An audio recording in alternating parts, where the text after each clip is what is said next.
Sweet Tea and Tacos. I'm Dave. And I'm Jen. And today we're talking about tea. Sweet tea or not sweet tea, that is the question. And if you're from the South, that's a big question. It is a huge question, and there can be a lot of debate over it. And we're going to try to not go there so much, but we do want to talk about how we do it and just kind of our perspective on things. Mm-hmm. So, of course, growing up in California, I don't remember sweet tea being a thing. Mm-hmm. You know, we had unsweet tea. Yeah. You know, I definitely remember, my mom made sun tea, mm-hmm. And I remember that was the kind of a 70s. We were talking about how that was kind of a 70s thing. Yeah, my family made sun tea as well. So, yeah, I guess it was just real trendy. Yeah. But then you found out some stuff about... Well, yeah, I mean, I was thinking about, hey, why don't people do that anymore, Yeah. But anyway, it turns out that, I guess, it can open the door for bacteria to grow, mm-hmm. that method of brewing. So we're not recommending it, but it was a big trend in the 70s, and it's kind of interesting that both of our families mm-hmm. did that a lot. Yeah, it was easy to get over brewed. I think you could leave it and forget about it. You have to just do 1 or 2 hours at the most. Yeah. But if you don't know what it is, you start with some kind of glass container so that the sunlight can shine through, and put cold water and a few tea bags, doesn't matter what kind, green tea, black tea, whatever, but we always did black tea. And you just set it in a sunny spot and let the sun go to work on it. And I was kind of wondering, I remember taking a long time, and you were saying it didn't take very long. So I was wondering if maybe that was attributable to the weather. Mm-hmm. Wasn't as hot there, and so it was mostly sun rays. Mm-hmm. Versus maybe if you did it here in June, July, August, boy, it would probably make real quick. Yeah, that tea did get fairly hot. Yeah. Yeah, but that's what I remember most about my childhood as far as how we made tea. It was 9 times out of 10 sun tea. Gotcha. Like I said, I don't remember sweet tea until we moved back here, and you would have it at somebody's house or maybe a restaurant. Mm-hmm. And you were saying how it really wasn't. It wasn't all that prevalent. Not like it is now. No, not at all. Sweet tea wasn't. You'd go to a nice restaurant, you'd order tea. It was always unsweet, and you would just have to sweeten it at the table, which is kind of a pain, honestly. Right. But now versus nowadays, where it's so much more prevalent, pre-sweetened. Absolutely. But then we talked about how teaspoons. Right. Those obviously were created to solve the problem of stirring in the sugar in your tea. So there had to be enough time and enough people doing that, right, sweetening individual glasses of tea, that somebody said, oh, let me create this thing. Right. I guess, I don't know if it'd be interesting to know why. Mm-hmm. Maybe the restaurants didn't want to fool with it, or whatever the case was, but I guess they got so many requests that it's so the trend much better now. Pre-sweetened. Yeah, and I remember I went, a couple summers ago, our son was up in New England at a kind of a leadership camp type thing, and I flew up there for the end bit that the parents were invited to, and we went to a restaurant, and I just kind of asked. I was like, hey, you don't happen to have sweet tea, do you? And they were like, no. And I had lived up in that area after college, and I remember the struggle. And I was just like, oh, shoot. Yeah. And so ended up ordering a soda or something. Right. Yeah, and that's kind of, I've gotten to the point where, and I don't mind unsweet tea, having grown up with it.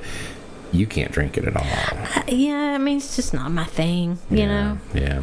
But I don't mind, and I've gotten to the point where I don't even order hardly sweet tea at a restaurant anymore unless I'm just super craving it. But a lot of reasons, because it's been bad or whatever, and I don't mind unsweet tea. Some of it's wanting to have a little less sugar. Mm-hmm. But then also, if I'm going to have it, I want it to be really, really good, Yeah. And so... yours is really, really good. The method thank you. y'all use and that you taught me when we got married. Yeah, the method kind of grew up with. I mean, obviously, my mom taught me other ways besides sun tea. Right. But yeah. But you think about sweet tea being a very southern thing, but it was interesting, some of our preparation and research, it really didn't start out that way, and it was sweetened, in other areas of the country we're drinking it pre-sweetened and iced and that type of thing. And then it really kind of got big when iced tea did, anyway. When ice finally started making it to the south, it was more prevalent in the north before that. Because of the climate. Because and of the all climate, that, it was a little easier to access to. And then, and then once refrigeration came along, you could do ice cubes and all that. It got to be easier when they could transport the big things of ice. So, so not always a southern thing. But the South has kind of claimed it, I think. I think so. Yeah, I do. Because there is not much better than a glass of sweet tea and some mint and sitting on the back porch. Absolutely. I would have to agree. And I think that, we both drink hot tea, and we've been to England and we've enjoyed hot tea. And I think sugar brings out, just like the salt would, in a dish. Yeah. It brings out certain flavors. So, like, I can drink hot tea without sugar, but I also enjoy it with sugar and milk because it changes the flavor profile. So, and the tea we drink now, and iced tea, is mostly what? Well, it's pretty traditional to do orange pico is the variety. Yeah, that's kind of what you get in those iced tea, designed for iced tea or whatever they are, made for iced tea. Yeah, like especially, those big old family size tea bags and things like that. So that kind of segues into how we brew it. You want to talk about that? So, yeah, the method that we use that you taught me, I guess came from throughout your family, but I think works really well.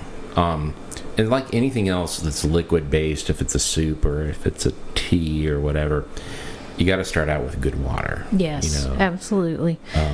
Yeah, we have a water service, water delivery service. It's on the big kind of cooler, but it's spring water. Right. And just you want a neutral water. Tap waters can have different twangs to them that you don't realize. Yeah, or maybe have some chemicals and things that have, from the processing. But yeah, just a real good quality water, because that's going to come through. Right. So we boil it, and we use one of those tempered glass measuring containers for 4 cup. And what you're going to end up making is a tea concentrate. So, and what we found is if you look on the boxes of tea, brew time's anywhere from 2 to 5 minutes. And that's a pretty big range of time. It is. And to avoid, and to kind of, to keep from overbrewing, thank you. We like the shorter brew time. So kind of what you guys did and what we've continued is use a little extra tea. Right. And then brew a shorter amount of time. And we feel like, and of course there's no scientific backing of this, but that it doesn't get it as astringent because you're not brewing it long to get that part of it. Right. It's a nice, strong tea flavor, but it doesn't get bitter. Correct. Or, like you say, astringent. And so, I mean, really, I wouldn't brew it. We've talked about this. Don't go past 3 minutes. No. 2 is probably ideal. And it seems short, like, gosh. But really, if it's so the right amount of tea, it's going to get the job done. Boiling water. Absolutely. 4 cups. And then the tea, 2 minutes. Pull the bags. And then the sweet spot, as we like to say. And that's for us. That's for our family. Is 3/4 of a cup of sugar.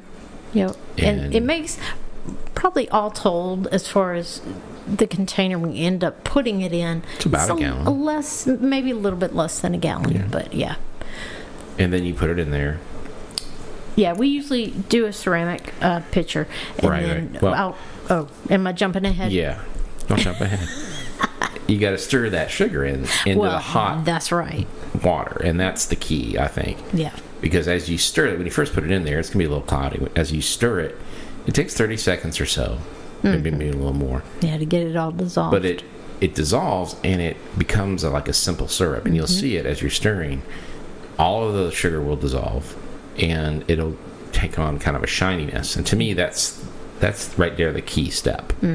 Is fully dissolving that sugar right Absolutely. there. And you can use a simple syrup if you want. I mean, you could make one ahead. And if on you're the in a stove. hipster restaurant, they'll serve a little unsweet tea with simple syrup. A and hipster a little, restaurant. Yeah. But deconstruct everything. But yeah, that's essentially what you're doing, and I think that really suspends the sugar. It gets it's called a solution. I believe. Oh, thank you. Yes, thank you. Thanks to our daughter in middle school, her science this past year. See, there you go. The science of sweet tea. But yeah, and I think that keeps it from being cloudy. You know, you get rid of any little cloudiness, and then, like you said, we have a ceramic pitcher. We put some room temperature or cold water in there. Again, spring water. Yeah. And pour that into the pitcher, the tea solution into the pitcher. Yep. And then there's your pitcher of tea. Yeah, that's your final. Yeah, go in the fridge, product. and then you pour over ice when you're serving it. But yeah, you don't want to put it maybe in the fridge too quick, right? Because you were saying that tends to lead to some of the cloudiness. That's Typically, what a little bit of what I came across was when they're talking about problems with tea and maybe cloudiness was cooling it off really fast, right? Yeah. And typically, you know, we're making tea right before we're sitting down to a meal. Correct. So it's going to sit on our table tea for a little bit and then cool down. And then by the time we're finished eating, we just put the remainder of the pitcher back in the fridge. And you're big on that tea not sitting out. I mean, I certainly would never let it sit out overnight. I mean, and then I guess it depends on where you live. Our climate in the summer is it's hot. Right. So it can spoil and get kind of funky. You know, I mean, people will say that iced tea or sweet tea can sour, and that's you don't want that to happen. Right. No, so you know that's pretty much it's pretty simple, but it to me it comes out so good, and it's so much better than a lot of the commercial tea, you know, at a restaurant or, you know, certainly when some you buy. Now, there are some really good ones you can buy in the grocery. There are. I mean, there's some really awful bottled teas, but there's some good quality ones these days. Like, there's one from the next state over that's phenomenal, and we have sort of gotten into buying that. Yeah. We do about half and half these days. It's just more of a time saver. Yeah. But... So there you go. And you like a couple extra things in the tea sometimes, though. Sometimes, yeah. So, okay, you know, you can go with lemon wedges, and that was never kind of something that I was really into. And then, like, when you and I guess, started dating and were early married and all, and maybe I would forget, or they wouldn't ask or whatever in a restaurant, do you want lemon? And it would come with it on there. Right. And then I would always give it to you. Yeah, I'd always lemon wedges because you like it a lot. Yeah. But I do like that interplay between the sharpness of the lemon juice and the sweetness. It's kind of a different thing. Yeah, and I mean they do that in with hot tea, you know.